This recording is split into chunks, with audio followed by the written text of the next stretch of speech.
Vamos a darle la participación a la compañera Sandra. Ella es colaboradora del Instituto Nacional de Formación Política y nos va a dar un panorama acerca de este proceso histórico. Gracias. Muchas gracias. Bueno, pues el día de hoy estamos conmemorando una fecha muy importante, crucial, como ya nos lo decía Dikembe. Estamos aquí reunidos para conmemorar los 9 años de la desaparición forzada de nuestros 43 compañeros de la Normal Rural Raúl Isidro Burgos de Ayotzinapa. Y hoy, como movimiento social, como obradoristas, tenemos el compromiso ético de estar aquí y conmemorar este crimen que, como nuestro gobierno ha constatado, y ya decía Dikembe, es un crimen de Estado, no son palabras menores. Pero sobre todo no es cualquier cosa estar conmemorando algo como lo sucedido esa noche del 26 de septiembre. Conmemorar significa hacer memoria colectivamente. Mucho tiempo las conmemoraciones, como ustedes saben, han sido actos de gente que usurpó el gobierno, actos protocolarios, fríos, calculadores, que tienen más que ver con llenar alguna necesidad de, bueno, están cumpliendo con una cosa protocolaria, vamos a recordar algo, pero en realidad no son actos de memoria colectiva, sino de olvido institucionalizado. Pero nosotros no estamos aquí para eso, sino para hacer una conmemoración que vivifique el espíritu combativo de las normales rurales y de las luchas campesinas y estudiantiles. Una conmemoración realmente colectiva y popular a nuestros 43, que representa no solo esas luchas, sino también una lucha que nos hermana a todos, como obradoristas desde hace mucho, que es la lucha contra el neoliberalismo.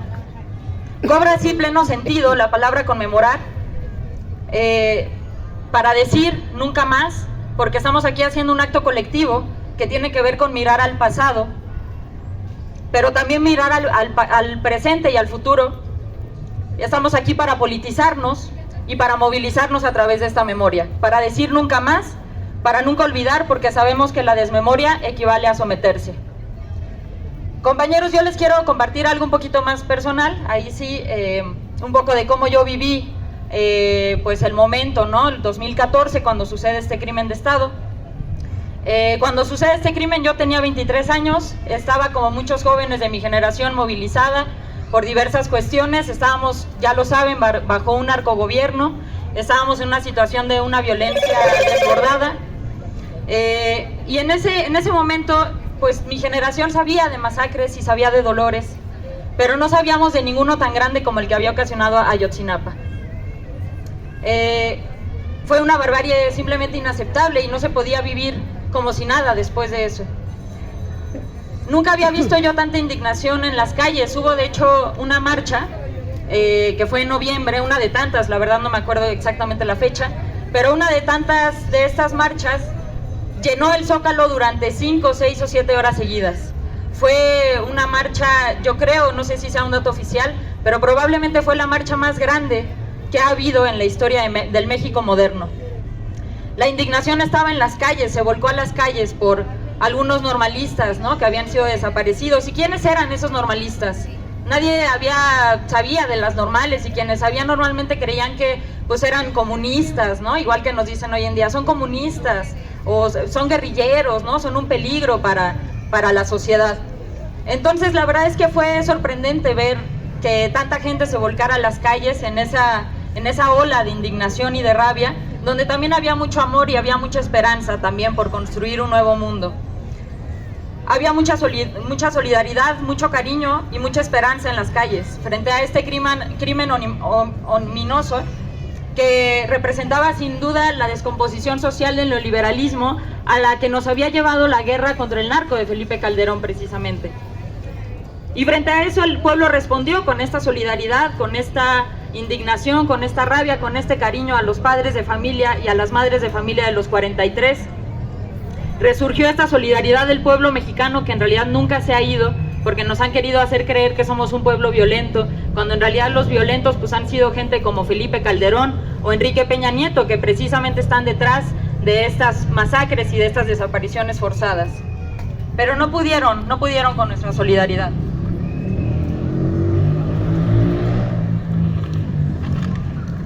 Les contaba entonces que se hizo marcha tras marcha en este entonces, y recuerdo que se hacían también pues diversas actividades, ¿no? Para conmemorar tanto el hecho como también apoyar, se hacían acopios, se hacían brigadas que iban a la escuela, talleres, se hacían talleres en la propia escuela, y todo era para mantener en alto la moral, para mantener una lucha, porque no siempre podemos estar movilizados, porque las movilizaciones son momentos coyunturales, pero este momento de Ayotzinapa logró efectivamente volcar a la gente durante muchos meses a la calle y que hubiera estas expresiones de solidaridad.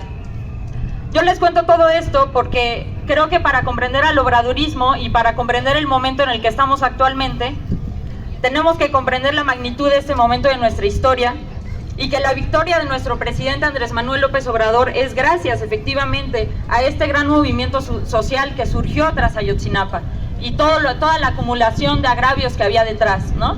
Entonces es muy importante que nosotros tengamos la responsabilidad de estar aquí, el compromiso ético de conmemorar, de hacer memoria colectiva de este hecho, y que sepamos más de este hecho. Por eso es muy importante lo que nos compartía Dikembe, de que el tendedero es para acceder a información con la cual normalmente no contamos. Y queremos saber lo que pasó esa noche, queremos saber más sobre estos crímenes ominosos que pliegan toda nuestra historia. Es muy importante que hagamos esto, que reflexionemos sobre Ayotzinapa, que lo llevemos a nuestros círculos de estudio, a nuestras casas, que podamos ver documentales, y es muy importante que hoy estemos aquí, sin duda. Yo no sé si ustedes sabían el vínculo que tiene Ayotzinapa con el 68.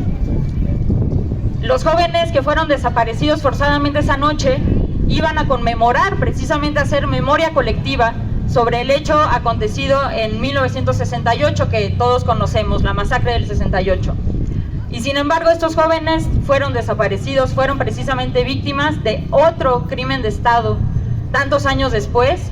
Es inaceptable, y eso es lo que vio mi generación, y por eso nos volcamos a la calle. Pero es muy importante saber esto para saber de dónde venimos y a dónde vamos, como dice nuestro presidente.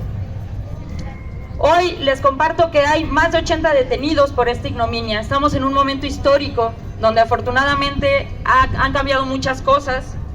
Esa ominosa verdad histórica que nos quisieron convencer que era la verdad, la única verdad, todos los fabricantes de esa verdad, o muchos de ellos, ya están en la cárcel, incluido el exprocurador Murillo Karam, y también el mando del Asieido, Guadalberto Ramírez, y también policías municipales, que incluye también a militares, a generales y a coroneles, que no son chivos expiatorios como antes, como a los que torturaron para sacarles una verdad que en realidad no lo era.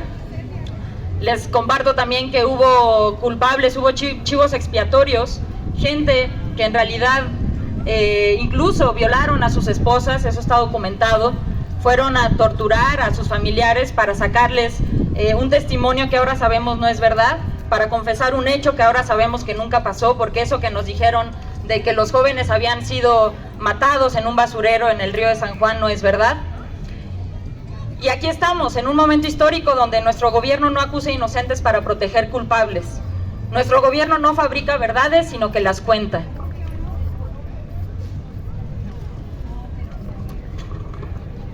Y yo no sé si ustedes sabían también algo muy relevante, que es que ahora en el libro de sexto de primaria, de nuestros saberes, se cuenta este hecho. Se cuenta lo que fue la guerra contra el narco y se cuenta lo que fue este crimen de Estado, para que nunca más haya olvido, para que nuestras nuevas generaciones lo sepan. Pese a esto, compañeros, yo con esto quisiera terminar esta participación. También hay que ser realistas.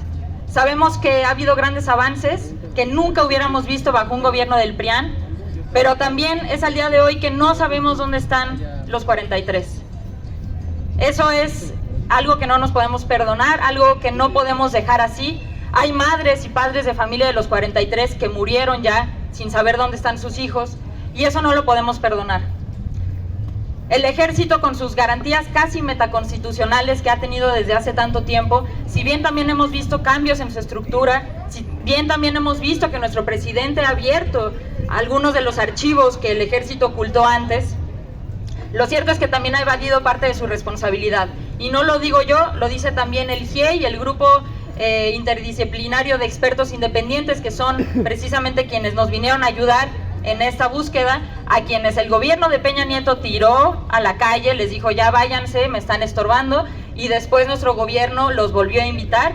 Ellos ya se van, ya se fueron de hecho, y dicen que efectivamente hubo una gran ayuda, de una gran cooperación del gobierno, pero faltó más porque no sabemos dónde están los 43. Vidulfo Rosales, que es también el abogado de los 43, de los padres y las madres, un hombre probado y comprobado en la lucha social, también afirma que hay muchas cuestiones todavía a resolver que tienen que ver con que el ejército no está dando la documentación que le corresponde. En ese sentido, el ejército está desacatando a nuestro propio presidente y tenemos que ser conscientes de eso. No es una guerra sucia, no son golpeteos, es gente comprobada en la lucha social que está a favor de nuestro presidente, y nuestro presidente no es el que está ocasionando esto. De hecho, el presidente lo demostró en una mañanera recientemente, cuando de alguna forma pues puso de cabeza a Luis Crescencio Sandoval y dijo, bueno, ustedes, yo ya les dije que ustedes tienen que responder, aquí hay una carta que yo te mandé, ustedes tienen que abrir todos los archivos que les pidan. Así que quienes están obstruyendo finalmente que podamos llegar a la verdad son otra vez los militares. Y como saben, el ejército ha tenido una larga historia de masacres hacia el pueblo, de desapariciones forzadas, cuya última más grave fue precisamente la de los 43, pero ellos han estado inmiscuidos mucho tiempo con el crimen organizado, y eso también está comprobado por parte del GIEI. Entonces, lo que quiero decirles es solo eso, que tenemos que estar al tanto, que hacer una conmemoración, como ya decía, es pensar en el pasado, pero también rescatar ese pasado y esa memoria para pensar un nuevo presente y para pensar un nuevo futuro. Y ese futuro no lo podemos vivir si hay un crimen ominoso del cual todavía no sabemos qué pasó a ciencia cierta, no sabemos dónde están los 43. Entonces, pues no todo está hecho. El ejército no siempre es pueblo, eso lo supo Lucio Cabañas y lo saben los 43, lo saben sus padres, sus madres, lo sabemos nosotros, y esta conmemoración nos debe servir para tener eso en cuenta. El Estado, sus instituciones, los medios de comunicación y en fin la democracia siguen en disputa. Ayotzi vive, la lucha sigue. Gracias.